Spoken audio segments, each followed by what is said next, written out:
Hello and welcome to Choice and Control, a podcast celebrating the contribution that people with disabilities make to our communities. In this series, we are talking all things disability, social inclusion, and the National Disability Insurance Scheme. Throughout this series, you will also be hearing some great practical advice for making the most of your NDIS plan from local people accessing the scheme. This podcast series is brought to you by the team at Carers Queensland, NDIS Local Area Coordination Partner in the Community. I'm your host, Douglas Connor. Thank you for tuning in.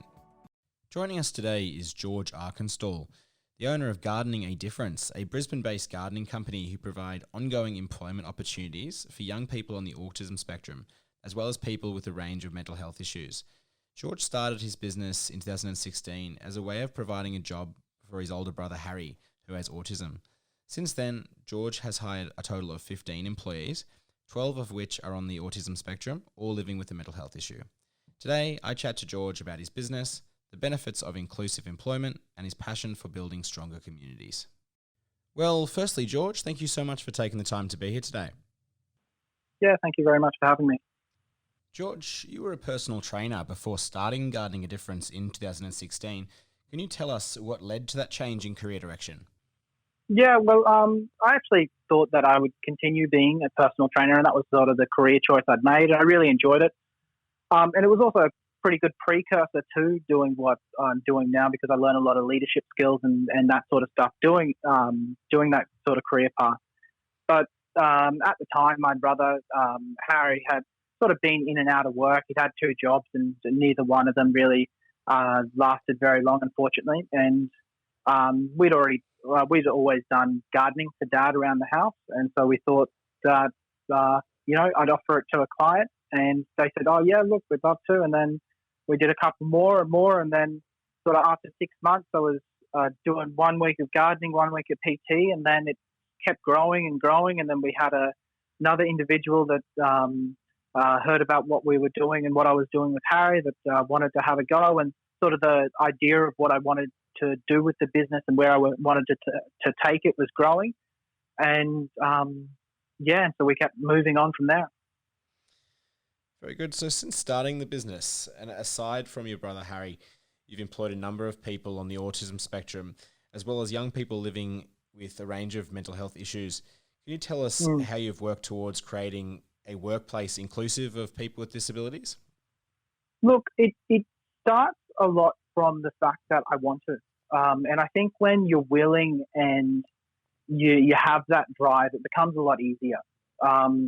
Because of that sort of reason, I spent a lot of time educating myself about autism spectrum disorder and mostly depression, but a variety of other mental illnesses as well. And from that understanding, just if that was the very base level, when you have an individual come and work for you, straight away you are 110% more equipped to work with that individual because you have that insight and understanding. On top of that, from there, for the people on the autism spectrum, it was about implementing little strategies for some more complex situations. And so, for example, people on the autism process information in a different way than neurotypical individuals do. Because of this, it results in, can be audio frequencies that are rapidly changing, can be distressing, overly bright lights and fluorescent lights, can be things as well, generally overstimulation of the senses. And so one thing we did was buy all electric equipment, and that halves the decibels. Obviously, you think about gardening, and obviously it's a really noisy sort of job, and so a lot of people wouldn't think of for an autistic individual to work as a gardener, but there are solutions that we can put into place. And so the electric equipment was one of those. We use, noise cancelling headphones if they need them as well. It's back to that understanding. If I know an individual has difficulty somewhere, I can change the work. I can put them outside at the brightest times of the day. It's from that understanding you can create the solutions. And so I think it comes from the understanding, and the understanding comes from the will to want to have a go at solving a problem. And the problem I wanted to solve was individuals with disabilities working within workplaces. So aside from the ongoing employment opportunities that you provide to young people with disability, you also offer training and personal development opportunities to your staff. Can you tell us a little bit about what is on offer? Yeah, absolutely. And so with the program we offer, it's outside of work as well as a little bit inside of work. But the idea is that we want to help build these individuals into, better individuals to help them to grow. And when they finish working with us, we offer a 6 to 12 month employment and sometimes longer if they need it to help them to be more employable when they go out to their next opportunity. And so we do that in a way that, I guess in a way it has nothing to do with the fact that the individuals are on the autism spectrum. It has to do with that what we're doing helps people to grow. And so we went, and I know a little bit about psychology, but I went and consulted a psychologist, and we built a program that was based on 3 core stages, and these are step stages. And so you start with one, and if you get that really good, then the next one becomes easier and better, and then so on to the next. And so the first stage is physiology. And so your physiology is like data streams within your body, and if you can get them running really well through things like meditation and exercise and nutrition, then your psychology works really well, or works better, which is the second stage. And so we work on through things like linking up with a psychologist that the guys can call when they need to. We work on personal development in the way that it's the more you understand about something and the more your confidence builds, the better your psychology becomes. And the better your psychology is, moving on to the next step is community. And I think this is the most fundamental part of our programs, is linking these guys up with communities where they're able to meet individuals in similar circumstances to themselves, as well as in the communities where they're able to give back to society, because I think that's a really fulfilling thing as well. And so we work through these programs, and I link up with third parties where we need to. We said you were talking about I was a personal trainer before, so I can do some training. We can do meditation before work, but where we need to, we link up with third parties where I'm sort of outskilled and not able to be able to contribute in these areas. That's awesome, mate. So community and building communities is obviously a massive focus for Gardening a Difference as an organisation. Yeah. How important a factor is that connection to community for some of the young people you work with? I think maybe the most important thing, I think, not just for them, but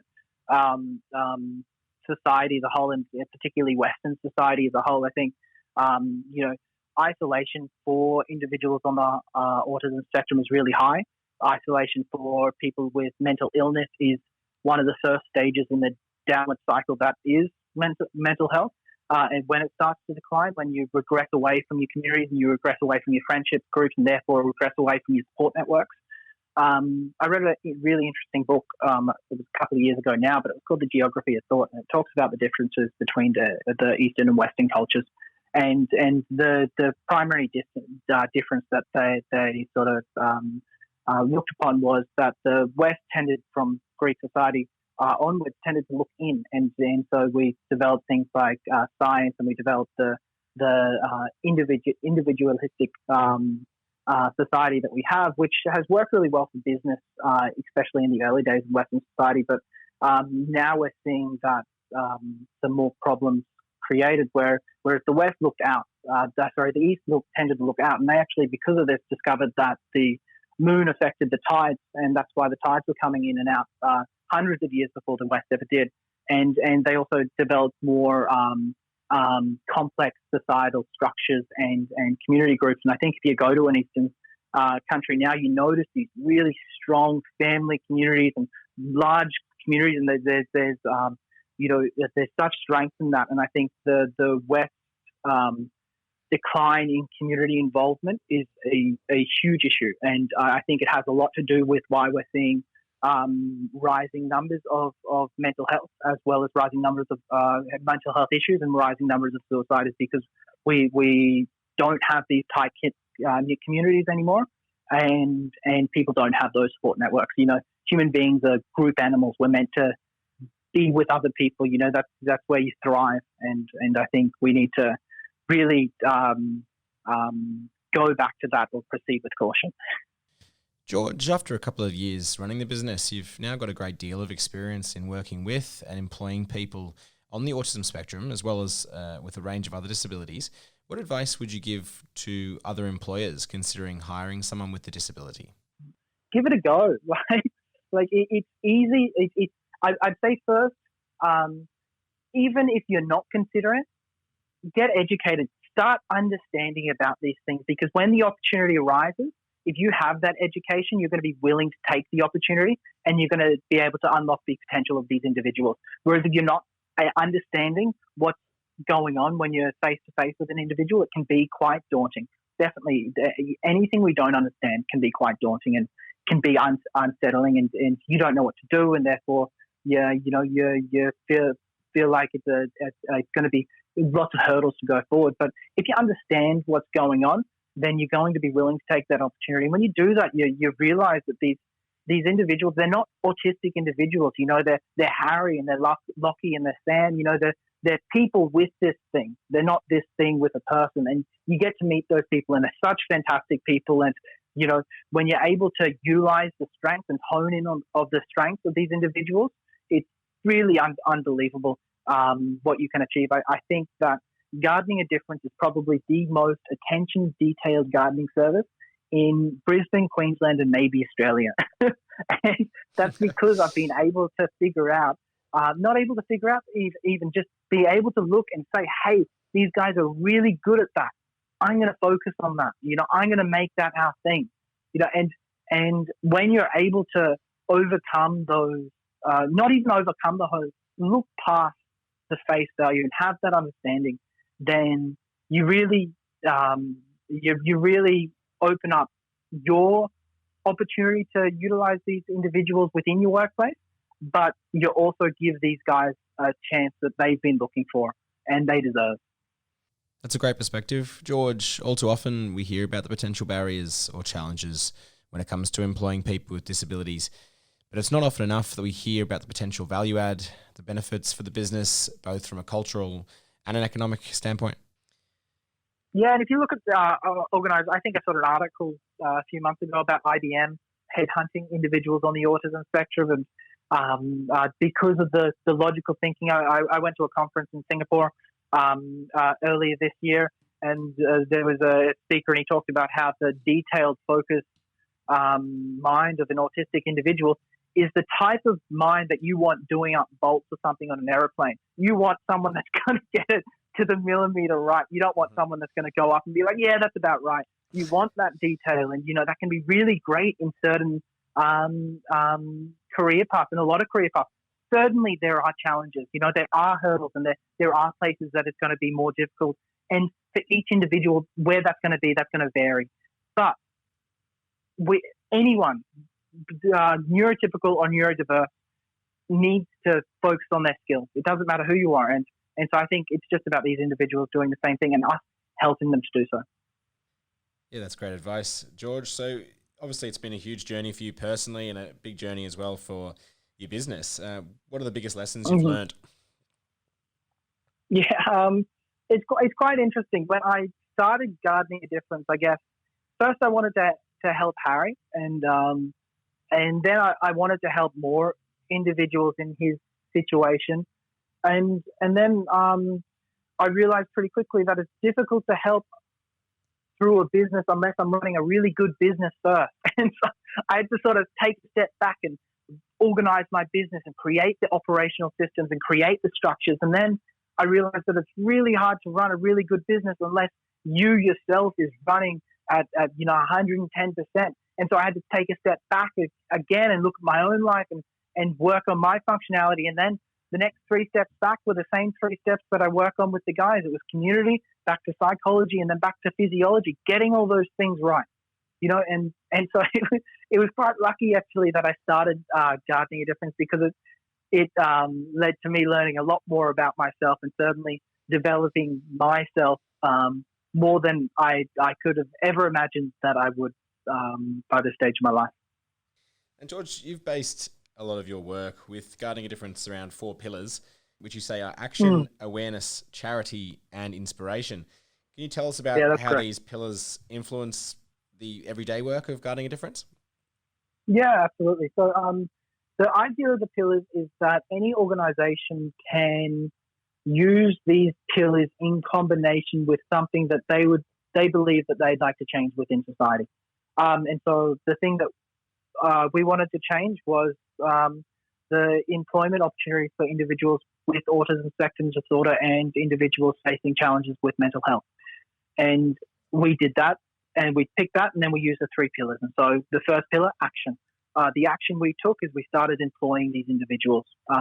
The action someone else might take might be completely different in a complete different paradigm, but the action we wanted to take was on the ground, let's start employing these individuals. So the next one was originally awareness, but then I changed it to education because I think education is much more powerful, and we spoke a little bit more about that earlier. And so I share a lot of educational things on our social networks, and I'm doing my best I listen to a lot of audio books. I think it's the more I'm educated in these fields, the more I'm able to help. And I think if I'm able to share some of that education, it breaks down those barriers when the person that I'm talking to then is placed in the situation where they're face to face with an autistic individual. Then they now have the understanding to give them the opportunity that they might be able to give. The next one is charity, and so we do a lot of charitable stuff. I think charity should be at the heart of any business and at the heart of any individual and household. Actually, I believe in like karma and giving back and all of that. And I think I've been so fortunate in running my business, and I think that's because I've gone out and tried to do a good thing. And so things really go my way, and I get lucky breaks. It's made running a business a lot easier that I've decided to do the right thing and do the good thing because it does come back. And so the way we decided to be charitable is just here and there. And so say right now with COVID-19, any of our clients that have been put out of work or businesses that have had to shut down, we're doing their yards for free, and we're going to keep doing their yards for free until they're back on their feet. They've supported us by being our clients already. We'll support them through this difficult time. Prior to that, me and one of my employees ran the Brisbane run, raising money for Beyond Blue. When we first started for our first year, we donated 20% of every dollar we made to Autism Queensland and then Beyond Blue. And we've done another number of other charity sort of things. The last one I think is probably the most fundamental and the most important. So it's inspiration, and this is sort of because and that's why I sort of jumped on the opportunity to do the podcast as well, because I want to spread the idea that I got in grade I didn't even get an OP because I got asked to leave school in grade 11, and then I went to a new school and I didn't really try. And if you knew me then I was the least likely to do anything like this. Really, I was the very least likely, and it wasn't even possible, but somehow I pulled it off. And the reasons I pulled it off is because I wanted to, and I just kept trying and going and going and going, and now here I am so many years later. And certainly I'm not at the end of my journey yet. I've got a long way to go, and I've got a lot of energy left. But say if I work 6 days a week, 12 hours a day for the next 50 years, then in that time I might call it 100 points of difference, whatever that means. Yep. But if I can speak to individuals and fire up something in them, and they go, hey, well, if he could do it and he flunked out of high school, then maybe I can have a go at doing something. And, I'm really passionate about changing this thing. And if they go out and do that and they change 100 points, and then even if I just inspire 2 people and they go out and create 100 points of difference each, then forget the 100 points I did. The most important thing I did in my whole life was inspire those 2 people, because that created more difference than what I did working 12 hours a day, 6 days a week for 50 years. And so, inspiration and being able to try and light something inside of people, it's the point of all of this, I think. Yeah. Well, it's the beginning of real social change, isn't it?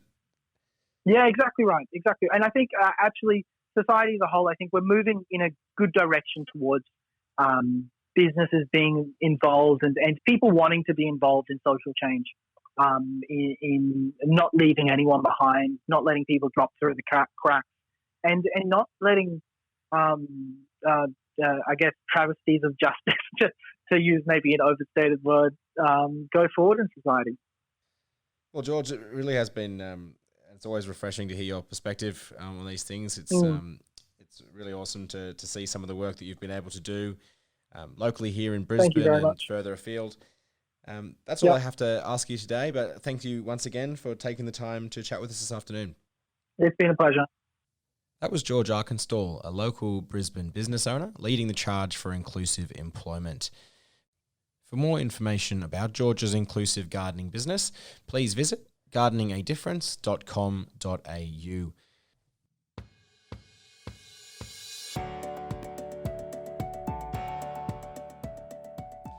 Thank you once again for tuning in to Choice and Control, a Carers Queensland podcast. For more information about Carers Queensland, the National Disability Insurance Scheme, or the Local Area Coordination Program, please connect with us online at carersqueensland.com.au. Or you can catch up with us on Facebook at facebook.com/Carers Queensland NDIS. We hope this podcast can become a place for people with disability to share their experiences and their stories.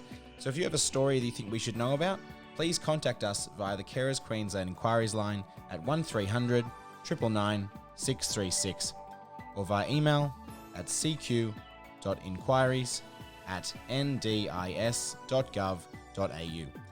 Until next time, thanks for listening.